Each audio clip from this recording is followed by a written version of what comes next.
We're inching closer to June, which also is Pride Month, and Disney is launching a new LGBTQ Pride collection aimed at children in preparation. Now, this collection ranges from things like T-shirts and rainbow backpacks, pins, even there's tumblers with reusable straws.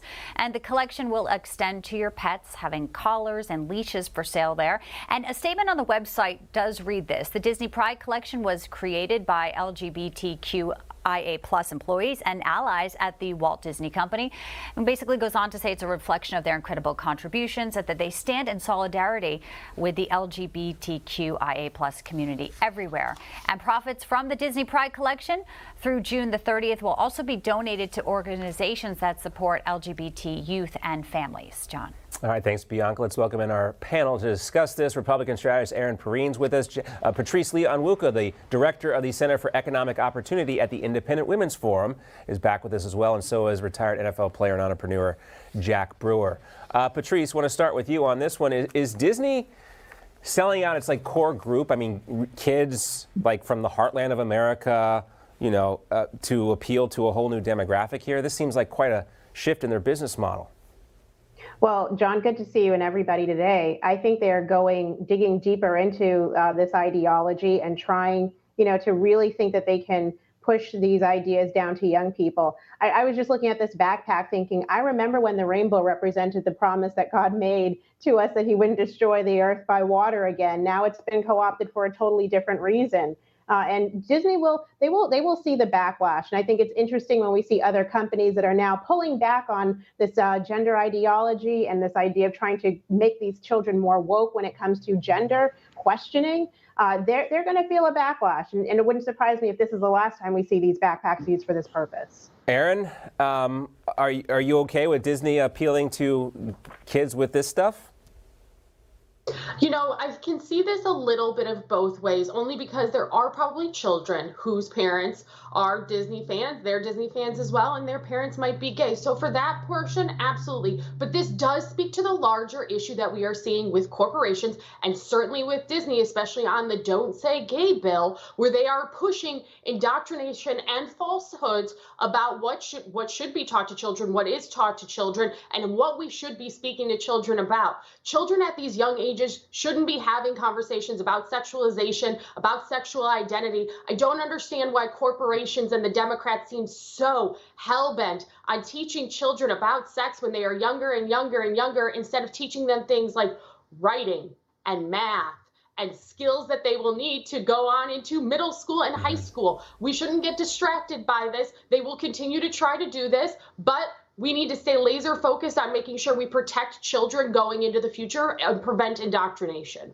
Jack, when you have some of the kids you work with at an event with Governor Ron DeSantis, you get slammed, you get accused of using the kids as props or a ploy you're really just trying to support kids and dads and families. But there's no backlash really from most of the establishment press on this, or not even any curiosity about what they're actually doing.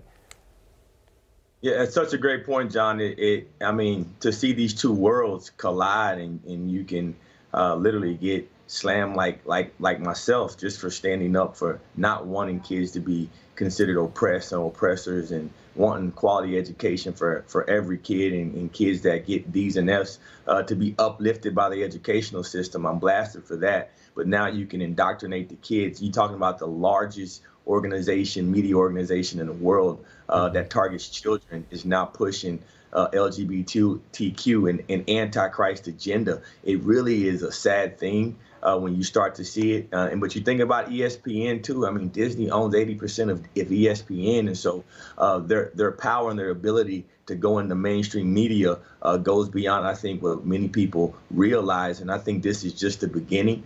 This is a spiritual battle that we're going to face. I'm totally against it, as you already know. But for me, it's disheartening. It's a sad day. But, to echo what Patrice was talking about, we do start to see some companies moving the other way, Netflix being one of them. A Variety reporting that Netflix has pulled the plug on several animated projects, including one called Wings on Fire. It was based on the book Anti-Racist Baby, written by Ibram X. Kendi, How to Be an Anti-Racist, the author of that book. And also another one called Kind Regards from Kindergarten, which is a story of a darker children's book about two young friends who drift as one of them loses his imagination. Sources at Netflix told Variety that decisions not to move forward with these projects were creative rather than cost-related, whatever that means, Patrice. Well, I would have to think that they have data. They have data on how some of these programs are already performing on their streaming service, and I suspect that other types of content actually would do much better. That traditional kids programming that doesn't inject these ideologies into these young minds probably do a lot better. Things like Bubble Guppies and Paw Patrol that teach us how to appreciate police and law enforcement probably do a lot better than this type of content would ever do. And so they're probably recognizing that and making a decision to say, we will choose the Dave Chappelle's, we will choose the Paw Patrols over some of this other ridiculous content. And it's a good step, and I hope they don't backtrack. Do you believe, Erin, that this is a creative decision rather than a cost decision? Because I think what Patrice is talking about is probably true. They see the data on this, and it's probably more a business decision than anything else. Oh, I completely agree that this is much more likely a business decision with their content and their dollars. We know Netflix is kind of tanking right now. They're losing subscribers. They're losing market share. And so they're trying to find ways to revamp and bring more people on board. And the attempt to indoctrinate children with things about being an anti-racist baby is certainly not going to bring more masses to Netflix. This is purely a business decision by them. And I would actually be very hard pressed to find a racist baby. It just shows how out of touch they really are with what families are looking for content-wise, which is why you see their business doing so poorly. Right. Racism, hatred is a learned thing, and so often, especially, if you read How to Be an Anti-Racist, it's baked into that book, even though the title would say otherwise. Jack, one more thing we want to talk about here is Black Lives Matter co-founder Patrisse Cullors is blaming some of her issues right now with money on something she calls white guilt money. She talked to MSNBC in a podcast over there called Into America's podcast, and it was a major shock when BLM raised that $90 million after George Floyd's death, and that was a lot of white guilt money, she said. There's a lot of white folks being like, we just got to put the money out there. This woman is so obsessed with race and dividing us about our race. It's kind of amazing to me that it took this long to expose her.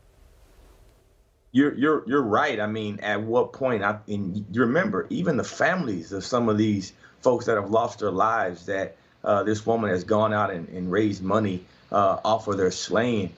She has not given them anything. They have called for her. They've been screaming loud.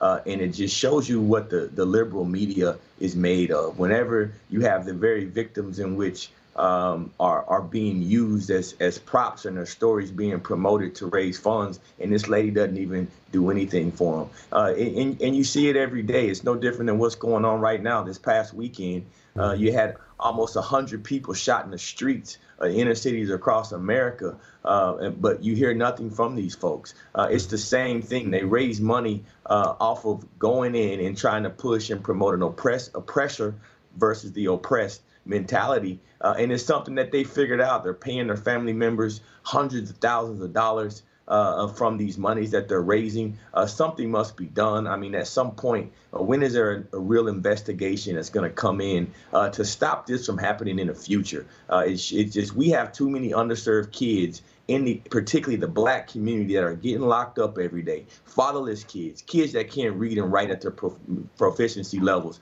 and nothing's being done for that. But organizations like this aren't held accountable. At some point, our government needs to do their job and get back to enforcing law and order and holding folks accountable in this nation who are using the most vulnerable to enrich themselves. Yeah, where's the evidence that Black Lives Matter has benefited any of these black communities at all? And obviously, many times it's to the contrary of that.